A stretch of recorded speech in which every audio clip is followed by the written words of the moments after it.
Hi, my name is Susanna Maltar-Zoric and I am family medicine specialist and a founder of Mind Esthetic Clinic, where I combine my devotion for medicine and helping people with my passion for personal transformation and studying the power of human mind. We live most of our lives in our minds, so why not make it a beautiful place to live? So welcome to Mind Esthetic Clinic. This is the place where science meets mindset and transformation becomes a lifestyle. Today I'm going to talk about neuroplasticity as a tool for transformation and how understanding it and actually utilizing it can help you change the results in any area of your life, whether it is your relationships, your body and health, your mental, emotional state, your energy, your love life, your finances, your career. Neuroplasticity is a foundation for every transformation. And your results in any of these areas are created by the beliefs that you have. And if you don't have the results you want in any particular area, it's because you have a limiting beliefs that run in your subconscious mind as a programs, and they influence your thoughts, your emotions, your decisions, your behavior, and at the end, your results. And it's often happening without you even realizing it. So at the end of this video, I'm going to give you practical step-by-step guide how you can change your limiting beliefs and get the results you want. But before we dive in, I want to remind you that this is not like a quick fix, it's a process, it's not magic, hocus pocus, it's science-based method. And I always like to compare this with going to gym and training your muscles. If you want to have results, certain body shape, or if you want to get a six-pack, or if you want to run a marathon and you start going to gym, you cannot expect to get the results after you have been to gym just a few times. And we all have been there when we went to gym just one time and we come home and stand in front of the mirror and check if something is changed. So of course nothing is changed, and you have to repeat this action many times before you get actually the results, before you can see some difference. And that is the same with mental trainings. You cannot do the meditation twice, train your new belief once or twice, and then expect things to change and say that this doesn't work. It's just the same like building a muscle. To build a muscle, it requires time, it requires repetition, and it requires consistency. And the same is true in opposite direction. If you go to gym and build your muscles, but you stop going to gym, you are going to lose those muscles. You are not going to keep them. So going to gym needs to become your lifestyle. And it's the same with the mental training. It needs to become your lifestyle, because when you stop training it, you are going to go back to your old patterns, to your old habits, to your old habitual thinking. And don't forget one most important thing. When you go to gym, the heavier lifting, the heavier resistance, the bigger the muscles you build. And this is also the same with your mental training. When you feel the most resistance, that's where the biggest growth lies. This last repetition in gym, where you think that you cannot do it anymore, means the most for your growth. And it's also the same in mental training. And when you feel most resistance, the actions that you resist the most to do, that's pointing where the biggest change lies. So you don't grow when things are feeling easy and comfortable, but you grow the most when you meet resistance and push through it. So resistance is not the enemy, is actually the compass that shows you where you need to work the most and where your limiting beliefs lies in your subconscious mind and holding you back. So when you feel resistance, don't avoid it, embrace it, because the very thing you resist the most is usually the thing that will transform you the most. If somebody had told me 15-20 years ago that I'm going to live and work in Sweden, I would have told them that they are out of their mind, because my perception of Sweden back then was that it was distant, cold, dark, this country with a strange language that seems impossible to learn. And now I've been living in Sweden for past 10 years, and my perception of Sweden is actually changed dramatically. Sweden has changed my life in so many ways for the better, and life here is really easy, and everything is organized, calm and safe, and people are very kind, and the language wasn't hard to learn, and it's just nice to live in Sweden. So this is my experience of Sweden. Are there people who experience the Sweden completely differently? Yes, of course. Some of people think still that this is cold, rainy, depressing country, and whose reality is the real one. All of them. That's exactly the point, because your brain never gives objective map of reality. Your brain is actually map of your past experiences. It gives you personalized version. Everything that you experienced, that you saw, every emotion, every belief that you have, it's shaping the color of glasses through which you see on reality. And the results that you get in your life are actually results of your past, of every thought, every emotion, every decision, every belief, every behavior that you repeated in the past. And if you look at your results and continue repeating the same thoughts, the same emotions, the same behavior, you are going to continue to create the same reality. Nothing would change. But if you want to change your results, then you need, in the present time, ask yourself, how would I like my life to look like? How would I like to feel? What would I like to do? And the moment when you start asking these questions and start acting in alignment with the answers, so you are going to create a different future for yourself. The change begins right here, when you see and understand that your beliefs and your perception of reality is not absolute truth, but it's a result of your interpretation of reality, and it can be changed. We humans have this huge prefrontal cortex that is more developed than any other creature on the earth, and we have this unique ability of metacognition, and it means thinking about thinking. It gives us the ability to observe our thoughts, our emotions, our behavior. And most importantly, to realize that you can choose something different. This ability, the conscious awareness, is actually the starting point of every transformation. Because when you become aware of your thoughts, of your emotions, of your patterns, you stop reacting to life. You create this space between stimulus and response, and you start responding. And this space is actually where neuroplasticity begins. And what is neuroplasticity? Neuroplasticity is the ability of the brain to change, both physically and functionally, in response to experience, thoughts, and emotions.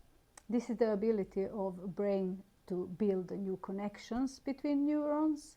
And the good news that we keep this ability our whole life. It is a foundation of every learning, and it's foundation of every change and transformation.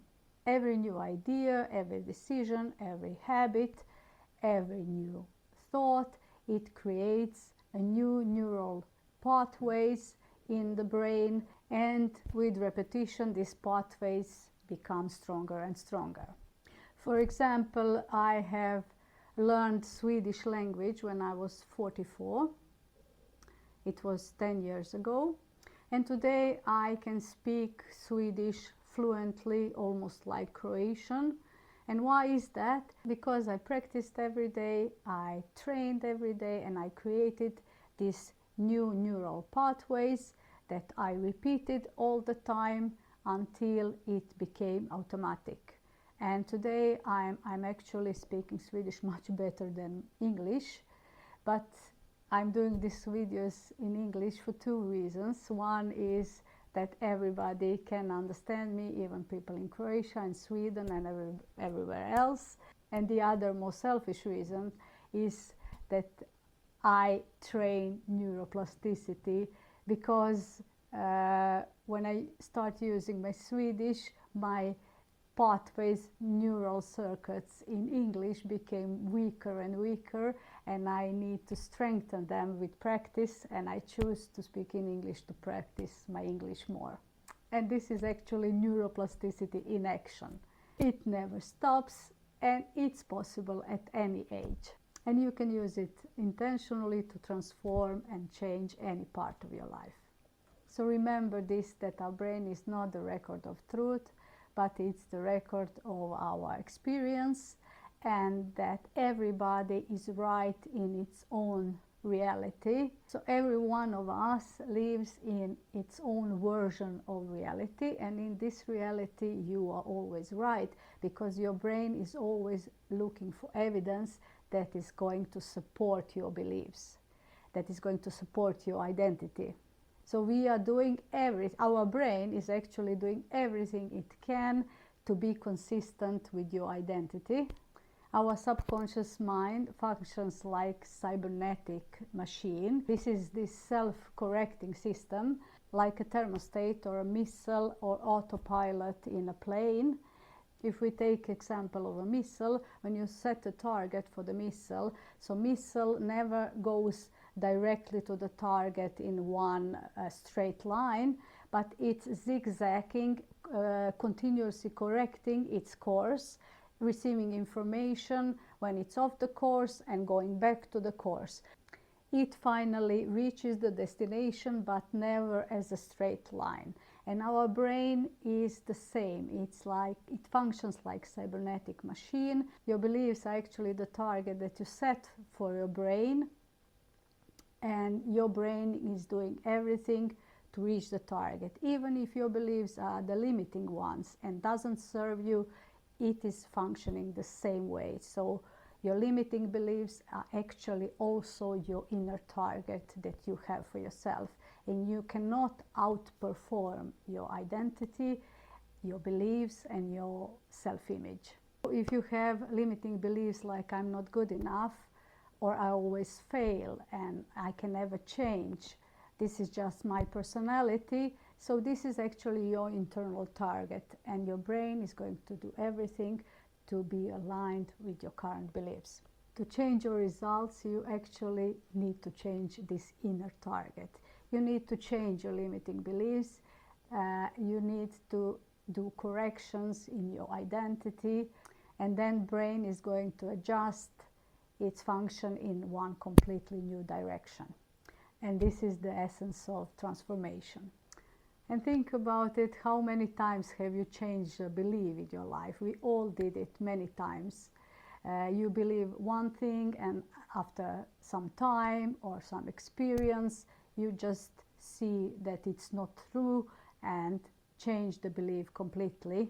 We all have done this many times, and I can give my example. I had this funny belief that eating at restaurants is waste of money.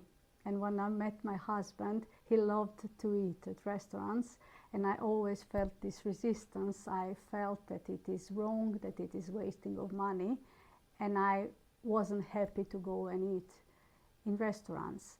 And when I analyzed where this belief comes from, I realized that it comes from my mother and my grandmother, that used to say that what you eat, you just poop and you don't have anything, but investing in things what you can see, that this is the worth of money, but to enjoy, go out, enjoy yourself, and do something that it cannot be seen as a thing, that it is a waste of money.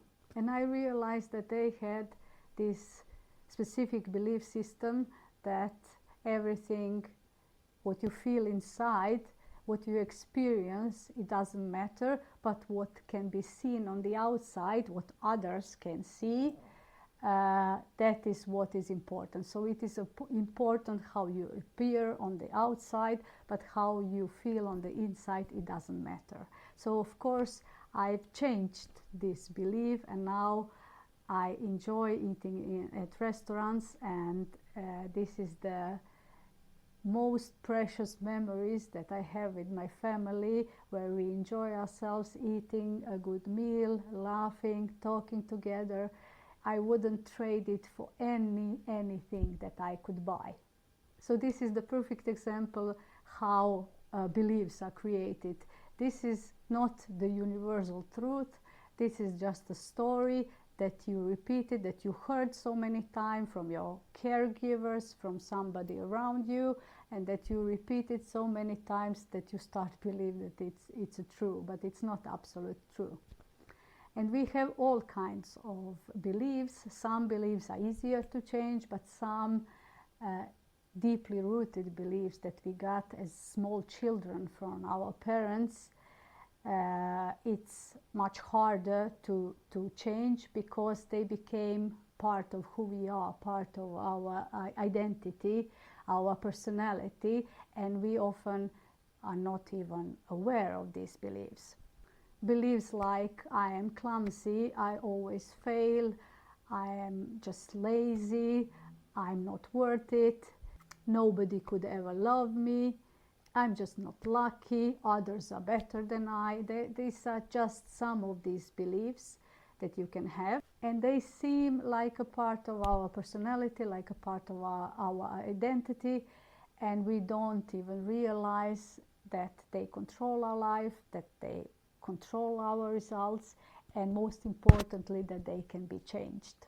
I could explain neuroplasticity with maybe it's coming winter now, and it's snowing even in Croatia, a little bit less here in Sweden, but now winter is coming and we are going to have very much snow, and I can explain neuroplasticity and compare it to if you imagine this fresh, deep snow that covered everything, and you go outside your house, and it's like maybe ½ meter or 1 meter high, and when you start going through this snow, it's going to be hard, it's going to be difficult, you are not going to see your steps where you are going, and even maybe half the way you want to come back to the house because it's too cold, it's too hard.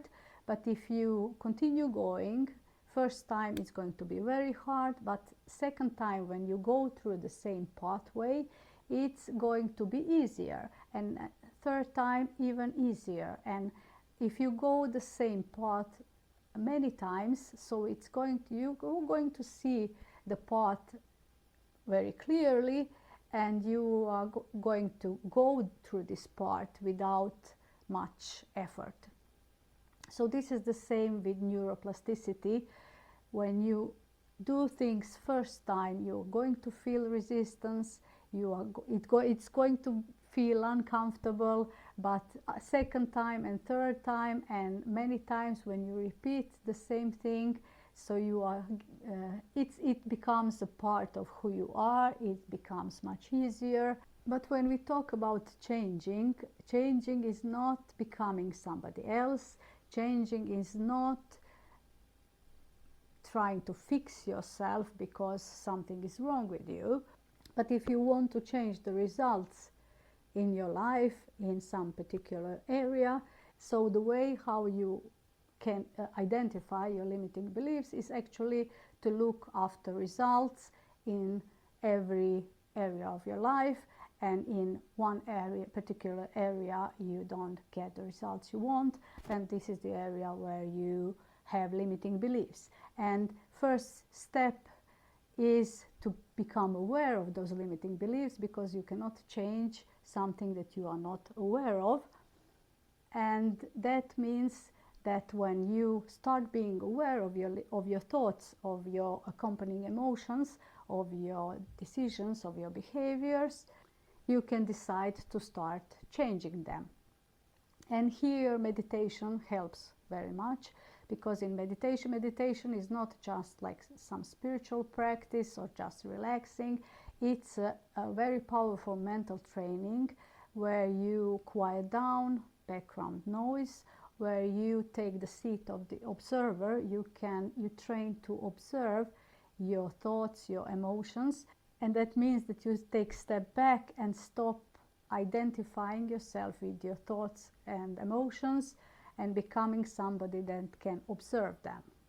Now we are coming to the most important part, and this is the step-by-step guide how you can change your limiting beliefs. And here comes the 4 essential steps.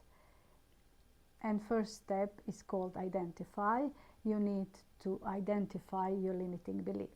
And it starts with awareness. As I said, you cannot change something if you are not aware of it. And when you start being aware, you are activating your prefrontal cortex, is the part of the brain behind your forehead that it's responsible for conscious awareness, for decision making, for planning, for metacognition. And in this first step, you just start simply noticing what is the thought that is repeating all the time, what is the accompanying emotion that follows that thoughts, what are repeating patterns in your life, and what results you continue to create over and over again based on those beliefs. And these limiting beliefs can feel like a sentence that is repeating in your mind, or when you sit quietly without distractions, this emotion that you feel that is familiar but maybe not pleasant. Even this tightness in your body, because emotions sit in the body. You can feel a knot in your stomach, pressure in your chest, or maybe pressure in your throat. These are all the bodily manifestation of your emotions. It can be also something that sounds like a truth, it sounds logical, realistic, but in your body it doesn't feel good. Once you identify your limiting belief, you need to write it down exactly as your mind says it. And now we are coming to the second step, which is called reframe. So you need to reframe your belief, write a new belief. And if you choose to write down the completely opposite belief as your new belief, you are creating a big mismatch. And what happens then in your brain? It activates your area of the brain that is called anterior cingulate cortex. This is like inner guide. This is part of the brain that regulates your emotions. And it detects the big error, big mismatch between your old identity and old belief and new belief. And you are going to feel this as a tension, as this uncomfortable feeling. You are going to feel emotions of fear, doubt. Maybe you are going to feel overwhelmed. So this is this mismatch. But your anterior cingulate cortex is trying to manage this emotional tension by calming down the amygdala, this crisis center of like survival center in our brain that reacts to everything that is new and unfamiliar as it's dangerous, and it's trying to keep you safe. So it's trying to calm down the amygdala and at the same time trying to contact the prefrontal cortex and connect you consciously to your new belief, to your goal, so that because when we are emotionally overwhelmed, we have tendency to go back to safety, to our old patterns. But to avoid this, you need to connect your prefrontal cortex, that it's going to continue make you conscious of your new belief, of things that you are trying to change.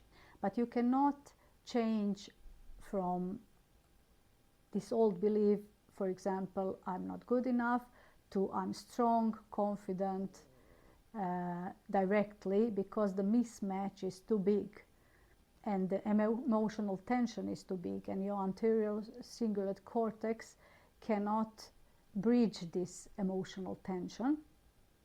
So you need to soften it a little bit.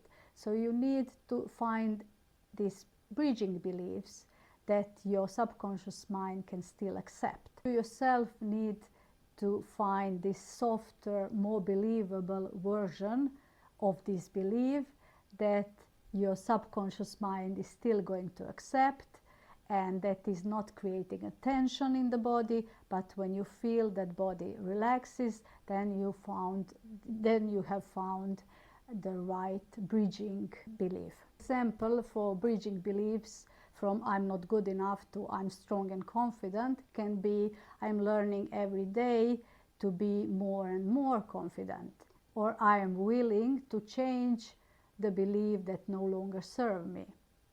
Or maybe wouldn't it be nice to feel confident and strong?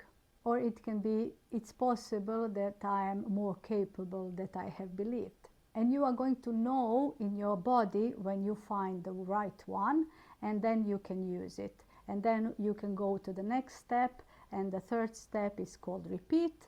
And repetition activates the basal ganglia. This is the center of our habits, of our habitual behavior. But at the same time, your limbic system, your emotions must be involved, because you cannot just consciously repeat the affirmation without any attached emotion. It's not going to stick, because emotion tells the brain what is really important. These events, experiences in your life that had much emotion attached to it, so it signals the brain that this is important, you need to remember this. So to this affirmation, to your bridging beliefs, you need to attach emotion so it can be stored in your brain. Emotion is like a highlighter. It says, remember this, this is important, pay attention. And how you do it? How do you engage emotion with your new belief? You start using your imagination, you start using your prefrontal cortex, and you start imagining how it would feel to become this person, or to reach these results, to reach that goal that you set for yourself.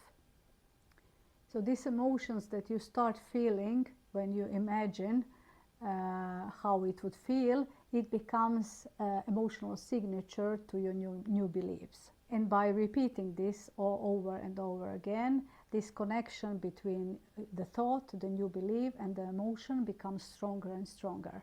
And then it can gradually become the part of who you are, part of your identity.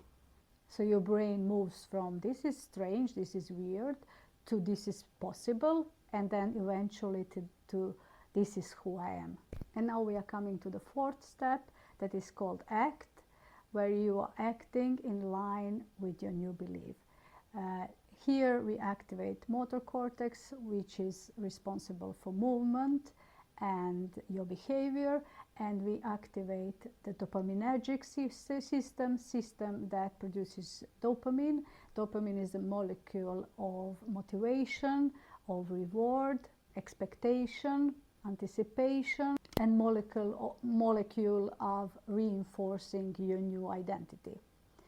And when you take small action, every little action that is aligned with your new beliefs is actually evidence or vote for this new identity. It's evidence of your new identity. So if you are trying to change your belief that you are not good enough to believe that you are strong and confident, then small daily actions like speaking up in the meeting, or sending a mail, contacting a person that feels uncomfortable. So doing the small actions every day, and even changing your posture, how you stand, how you walk, how you talk, how you speak, what are your habits, what do you do daily. These are all votes for your new identity if these small steps are aligned with your new belief. And not to forget the most important thing, every this small step you need to acknowledge, to include this dopamine component, because when it's like a small celebration of every small step, so you are actually anchoring your new behavior into your new identity with the dopamine. Dopamine says this feels good, repeat it. This feels good, do it again.